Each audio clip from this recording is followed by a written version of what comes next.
तो अक्सर हम ये देखते हैं कि जिस चीज़ को हम काफ़ी शिद्दत से चाहते हैं वो पहले तो हमें काफ़ी इंटरेस्टिंग लगता है, लेकिन उसे कुछ समय के बाद, कुछ देर के बाद करने के बाद वो काफ़ी बोरिंग हो जाता है। जैसे कि सेक्स के लिए, जिस व्यक्ति के साथ तुम सेक्स करना चाहते थे उसके साथ पहली बार सेक्स करते हो, वाह बहुत मज़ा आता है, लेकिन कुछ महीनों के बाद या फिर कोई 1 साल के बाद वो व्यक्ति भी काफ़ी बोरिंग हो जाता है। या फिर ये ज़िंदगी है, मान लो कि ये ज़िंदगी है, ये ज़िंदगी एक तोहफ़ा है, लेकिन ये ज़िंदगी एक तोहफ़ा है लेकिन ये भी काफ़ी बोरिंग हो चुकी है। तुम इसे बार बार कर रहे हो, डे इन डे आउट, हर एक सेकंड, हर एक मिनट, हर एक साल ये ज़िंदगी को रिपीट कर रहे हो। तो लेकिन ये ज़िंदगी काफ़ी बोरिंग कैसे हो रहा है? ऐसा होता क्यों है? क्या ये हमारे दिमाग का खेला है कि ये हर चीज़ को बोरिंग बना देता है? लेकिन इसको काउंटर अटैक कैसे करें? हर एक चीज़ को बोरिंग होने से कैसे हम बचा सकते हैं? कैसे हम बचा सकते हैं हर एक चीज़ को बोरिंग करने से? ये काफ़ी इम्पोर्टेंट सवाल है और हर एक व्यक्ति को ये आंसर आना चाहिए कि हर एक चीज़ को हम बोरिंग होने से कैसे बचा सकते हैं। ये ज़िंदगी का सवाल है, अपने ज़िंदगी को बोरिंग मत होने दो। अपने ज़िंदगी को बचाने के लिए तुम्हें ये आंसर जाना चाहिए कि ऐसा क्या हो जाता है हमारे दिमाग में कि वो हर एक चीज़ को बोरिंग बना देता है, जो पहले तो काफ़ी इंटरेस्टिंग लगता है लेकिन बाद में काफ़ी बोरिंग हो जाता है। तो इस क्वेश्चन का आंसर जानने के लिए अपनी बेड की, बिस्तर की, ज़मीन की या फिर जहाँ पे भी तुम बैठे हुए हो, कमोड की, उसकी पेटी बांध लो और अंत तक इस वीडियो को देखो। तुम्हें हर एक क्वेश्चन का आंसर सीधे सीधे सरल शब्दों में मिल जाएगा। तो इसका आंसर है सेवरिंग। सेवरिंग बोले तो उस एक्सपीरियंस से अपने आप को बाहर निकाल के उस एक्सपीरियंस को गौर से देखना और उसके हर एक पहलू को अप्रिशिएट करना। ये एक कला है, एक आर्ट है जिसे तुम्हें सीखना होगा। और सेवरिंग के फ़ायदे क्या हैं? सेवरिंग का पहला फ़ायदा है कि ये हेडोनिक एडाप्टेशन को ख़त्म कर देता है। हेडोनिक एडाप्टेशन मतलब किसी चीज़ के आदी होने से हमें बचा देता है। वो हमें ज़िंदगी के गुड स्टफ़ को रिमेंबर करने में मदद करता है। जैसे कि मेरी माँ है, जैसे कि मेरे फैमिली है, वो काफ़ी गुड स्टफ़ है अपनी ज़िंदगी में, लेकिन हम इस फैमिली के काफ़ी आदी हो जाते हैं, इसलिए हम इसको काफ़ी बोरिंग मानने लगते हैं। लेकिन एक्चुअली में वो बोरिंग होते नहीं हैं। तो सेवरिंग हमें इस आदी होने से बचा सकता है, हमें गुड स्टफ़ को और अप्रिशिएट करने में मदद कर सकता है। अपनी मम्मी पापा सबकी जो भी है फैमिली मेम्बर्स, उनको बचा सकता है। फिर दूसरा फ़ायदा ये हो गया कि हमारे माइंड वैंडरी को ये ख़त्म कर देता है। हमारा माइंड जो है वो एक बंदर की तरह है, जिसे अगर किसी काम में लगाया ना जाए तो वो कभी इधर कूदेगा, कभी उधर कूदेगा, कभी इधर कूदेगा, कभी उधर कूदेगा। लेकिन जब इसे किसी काम में लगा दिया जाएगा तो वो उसी में फोकस्ड रहेगा। एग्जैक्टली यही होता है सेवरिंग के साथ। ये हमारे माइंड वैंडरिंग को ख़त्म कर देता है और हमारा लाइफ सेटिस्फैक्शन जो है वो माइंड वैंडरिंग के इन्वर्सली प्रोपोर्शनल होता है। जितना कम माइंड वैंडरिंग होगा उतना हमारा लाइफ सेटिस्फैक्शन और हैप्पीनेस बढ़ते जाएगा। तो ये सेवरिंग माइंड वैंडरिंग को ख़त्म कर देता है और हमें मोमेंट में बनाए रखता है। और तीसरा फ़ायदा ये है कि ये हमारे आभार व्यक्त करने की शक्ति को बढ़ा देता है। हम हर चीज़ के लिए आभारी होना शुरू कर देते हैं। कुछ भी चीज़ हमारे पास है उसके लिए हम आभारी रहते हैं। वो चाहे कितने भी सालों से हमारे पास पड़ा हुआ, लेकिन हम उसके लिए आभारी होते हैं। और अगर तुम्हें जानना है कि आभार व्यक्त करने का सही तरीका क्या है तो इस ऊपर वाले वीडियो को ज़रूर देखना, आई बटन वाले वीडियो को ज़रूर देखना। तुम्हें पता चलेगा कि ग्रैटिट्यूड, आभार व्यक्त करना कितना ताकतवर है और ये तुम्हारे लाइफ सेटिस्फैक्शन को स्काईरॉकेट कर सकता है। तो ये तो हो गया सेवरिंग के फ़ायदे। सेवरिंग मतलब मज़े लेने के फ़ायदे। लेकिन अब एग्जैक्टली हमें ये जानना है कि मज़ा लिया कैसे जाए, एक्चुअली मज़ा लिया कैसे जाए। तो इसके लिए मैं कुछ एक्टिविटी सजेस्ट करूँगा। कुछ चीज़ें करनी पड़ेंगी, कुछ चीज़ें करनी नहीं है, कुछ चीज़ें हैं जो तुम्हें करनी चाहिए जब तुम इस एक्सपीरियंस का मज़ा ले रहे हो या फिर मज़ा ले चुके हो तो करनी चाहिए, तब जाके तुम्हें उसका मज़ा आएगा। जैसे कि पहला चीज़ है कि तुम उस एक्सपीरियंस के बारे में किसी अदर पर्सन से बात करो। जैसे कि तुमने कैसे वो आइसक्रीम खाया, कैसे वो डोसा खाया, कैसे वो मसालेदार डोसा, कैसे वो मसालेदार खाना जिसे तुमने ज़बरदस्त तरीके से खाया, उसे दूसरे लोगों को बताओ। कितना डिलीशियस था वो, कितना लजीजदार था वो, समझे। फिर दूसरा चीज़, अगर किसी भी चीज़ का मज़ा लेना है तो अपने पांचों इंद्रियों का सही सही उपयोग करो।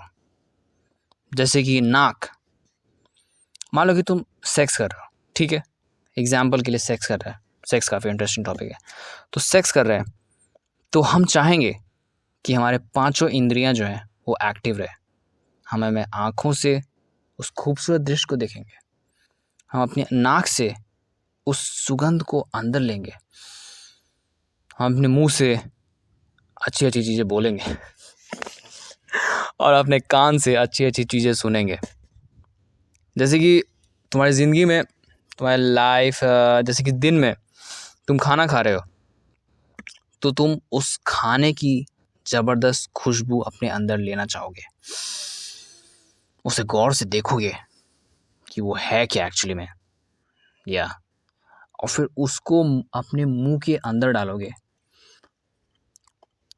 और उसे एकदम एप्रिशिएट करोगे। दिस इज सो इंटरेस्टिंग, ज़बरदस्त है ये, क्या खूबसूरत चीज़ है। अगर वो इंटरेस्टिंग है तब बोलोगे तुम, वाह क्या मज़ा आ गया, खूबसूरत ज़बरदस्त चीज़ है ये। एप्रिशिएट करोगे, आभार व्यक्त करोगे कि हे भगवान मुझे ये खाना खिलाया, मैं बहुत आभारी हूँ इस खाने के लिए। या फिर उस एक्सपीरियंस के दौरान ब्रेक लोगे, ब्रेक ले के उसका मज़ा लोगे। जैसे कि सेक्स कर रहे हो तो एक बार में पूरा मत लो, उसे सुबह में करो छोड़ दो, दोपहर में करो छोड़ दो, रात में करो कंप्लीट करो। ब्रेक ले के मज़े लो। खाना खा रहे हो, ब्रेक ले के खाओ। कोई आइसक्रीम खाए, पहले कोई और आइसक्रीम खाओ, दूसरी बार कोई और आइसक्रीम खाओ, तीसरी बार कोई और आइसक्रीम खाओ, और फिर से उस पहले वाले आइसक्रीम जो तुम्हारा मन पसंद है उसको खाओ। तो उसे ब्रेक ले के खाओ। इसमें एक और तरीका है कि नेगेटिव विजुअलाइजेशन करो। नेगेटिव विजुअलाइजेशन करो, उस चीज़ को इमेजिन करो कि वो चीज़ जो है वो तुम्हारी ज़िंदगी में है ही नहीं, तो तुम्हें कैसा लगेगा। मान लो कि तुम्हारी ज़िंदगी से सेक्स को हटा दिया जाए, जैसे कि तुम सिंगल थे, तुम्हारे सेक्स को हटा दिया गया, या फिर अभी अगर तुम सिंगल हो तो तुम सेक्स को कितना ज़्यादा चाहते हो। अगर तुम्हारी ज़िंदगी से सेक्स को हटा दें, नहीं तुम्हें सेक्स कभी नहीं मिलेगा, तुम कैसा लगेगा, काफ़ी अजीब लगेगा ना, हाँ काफ़ी बुरा लगेगा ना, बिल्कुल। या फिर तुम्हारा कोई फेवरेट फूड है जैसे कि समोसा हो गया, उसे तुम्हारी ज़िंदगी से हटा दिया जाए कि नहीं अब तुम कभी समोसा नहीं खाओगे, तो क्या तुम एवेंचुअली उसे एप्रिशिएट करना शुरू कर दोगे, बिल्कुल। या फिर कुछ डीप मीनिंग बात करें तो तुम्हारी ज़िंदगी जो तुम्हें काफ़ी बोरिंग लगती है, जस्ट इमेजिन उसे तुमसे छीन लिया जाए,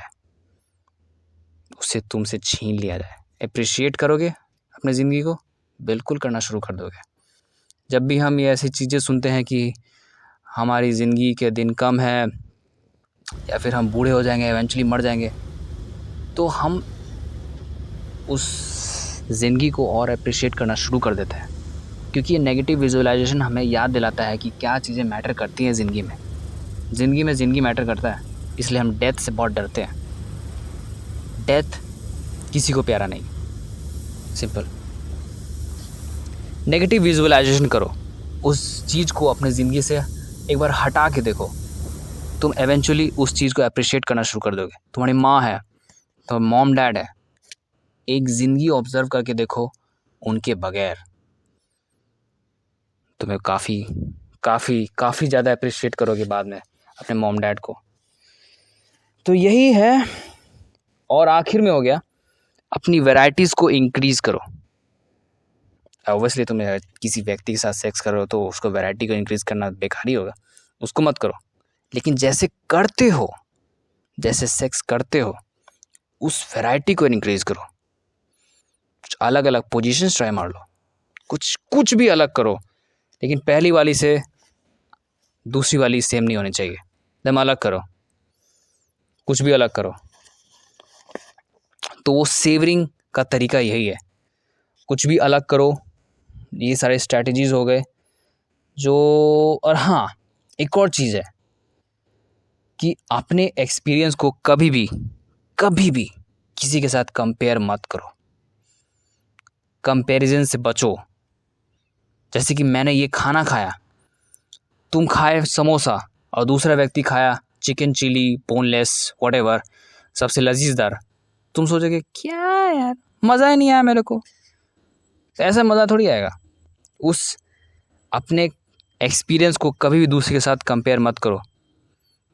तुम उसके साथ सेक्स किए लेकिन दूसरा व्यक्ति बोला कि मैंने ये किया वो किया मैं ये या फिर तुम कहीं घूमने गए, तुम गया या फिर कोई तुम काफ़ी कैजुअल प्लेस में गए लेकिन तुम्हारा दोस्त बोलता है कि मैं दुबई घूम के आया, मैं लॉस एंजलिस घूम के आया, मैं USA घूम के आया, तो तुम्हें कैसा लगे अपना एक्सपीरियंस? तुम्हें लगेगा क्या है, क्या फालतू ज़िंदगी है। वही एग्जैक्टली चीज़ हमारे ज़िंदगी के साथ भी होती है। हम ज़िंदगी का मज़ा तो लेने बैठते हैं लेकिन कोई एक आदमी और आ जाता है जो हमसे काफ़ी आगे है और हम उसको अपने आप से कंपेयर करना चाहते हैं और अपने ज़िंदगी को कोसने लगते हैं। लेकिन एक्चुअली हमारी ज़िंदगी जो है वो काफ़ी गिफ्टेड है, काफ़ी तोहफ़ा वाला है, उसमें तोहफे भरे पड़े हैं लेकिन हम उसको कभी अप्रिशिएट करते ही नहीं। तो इस सेवरिंग का सबसे बड़ा दुश्मन कंपैरिजन है, इसको हटा डालो। तो यही होगी कुछ सेट ऑफ स्ट्रैटेजीज़ जो तुम्हें करना चाहिए। फिर से बताता हूँ, किसी के साथ वो बात करो, एक्सपीरियंस जो किए उसको बात करो, या फिर अपने पूरी इंद्रियों का प्रयोग करो। तुम्हारे 5 इंद्रियां हैं, पांचों का उपयोग करो। अपनी 5 इंद्रियों का उपयोग करो या फिर नेगेटिव विजुअलाइजेशन करो, उसको नेगेटिवली विजुअलाइज करो कि वो कैसा दिखेगा वो ज़िंदगी अगर वो तुम्हारी ज़िंदगी में ना होगा। तो ग्रैटिट्यूड एक्सप्रेस करो, री एक्सपीरियंस करो, उसको फिर से रिवाइज करो, ब्रेक ले के करो, या फिर वैरायटी इंक्रीज़ करो और अपने सोशल कंपैरिजन से बचो। तो यही हो गया सेवरिंग का ज़बरदस्त तरीका। और अगर तुम चाहते हो कि ये एक हैबिट की तरह डेवलप हो जाए, ये सेवरिंग जो है वो एक हैबिट की तरह अगर तुम्हारे पास डेवलप हो जाए, तो हर एक दिन एक चीज़ को उठाओ जिसका तुम खुल के मज़ा लोगे। अपने 5 इंद्रियों का उपयोग करोगे, ये जो टेक्निक मैं बताया हूँ इन सभी टेक्निक्स का उपयोग करोगे और उन सब को अप्लाई करो और उस एक्सपीरियंस को मज़े से लूटो और उस दिन को ट्रैक करो। फिर कुछ 1 महीने तक उसको ट्रैक करो। 1 महीने का एक लिस्ट बना लो कि पहले दिन मैं ये ट्रैक करूँगा, दूसरे दिन मैं इसको मज़ा लूँगा, तीसरे दिन क्या मज़ा लोगे। तो उसको ट्रैक करो, ट्रैक करते जाओ। अपने दिमाग को फोर्स करो कि वो उस चीज़ का मज़ा ले, जिस चीज़ को तुम सही में मज़ा लेना चाहते हो। अपने सभी चीज़ों का उपयोग करो, सभी टेक्निक्स जो भी बताया हूँ, माइंड वैंडरिंग को तुम गोली मारो, अपने सारे इंद्रियों का प्रयोग करो और फिर उसे एक हैबिट बना लो। और जब ये हैबिट बन जाएगा तो तुम्हारा ज़िंदगी सही में मज़ेदार हो जाएगा। तुम इस ज़िंदगी का खुल के मज़ा लेना शुरू कर दोगे और फिर तुम भी उन्हीं लोगों की कैटेगरी में आ जाओगे जो यही बोलेंगे कि ज़िंदगी एक तोहफा है, इसका खुल के मज़ा लेना चाहिए। समझा क्या? She just wants to flirt, so I flirt right back. I just put in work, yeah, I work like that. Got me falling and it hurts, yeah, it hurts so bad. All in and it's worth everything I have. I could feel the butterflies multiply every time I meet your eyes. Amplify deep inside once I feel your skin on mine. Though I try